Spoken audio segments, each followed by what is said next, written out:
അള്ളാഹുവിൻ്റെ റസൂൽ എന്തൊരു ചര്യയാണോ നിങ്ങൾക്ക് കാണിച്ചു തന്നത് അത് സ്വീകരിക്കുക. അള്ളാഹുവിൻ്റെ റസൂൽ പാടില്ല എന്ന് പറഞ്ഞത് എന്താണോ അതിൽ നിന്ന് മാറി നിൽക്കുകയും ചെയ്യുക.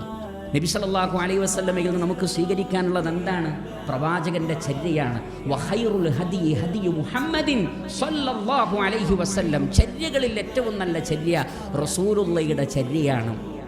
എന്നാൽ അള്ളാഹുവിൻ്റെ റസൂൽ ഒഴിവാക്കാൻ പറഞ്ഞത് ഏതാണ്? വശർറുൽ ഉമൂരി മുഹ്ദസാതുഹാ വകുല്ലു മുഹ്ദസത്തിൻ ബിദ്അ വകുല്ലു ബിദ്അത്തിൻ ളലാല വകുല്ലു ളലാലത്തിൻ ഫിന്നാർ.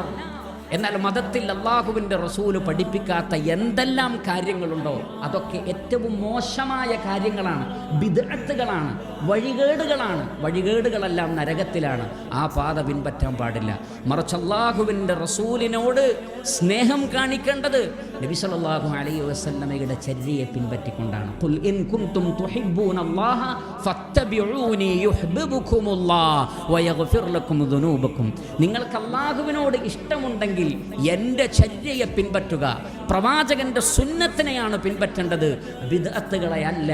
ഇത്തബിഉ വലാ തബ്തദിഉ. ഇത്തിബാഅ് ചെയ്യൂ റസൂലുള്ളാഹിയുടെ സുന്നത്തിനെ. എന്നാൽ ബിദ്അത്തുകൾ കൊണ്ട് നിങ്ങൾ ഒരിക്കലും ഇബാദത്തുകൾ ചെയ്യരുത് എന്നാണ് സ്വഹാബികൾ പറഞ്ഞിട്ടുള്ളത്.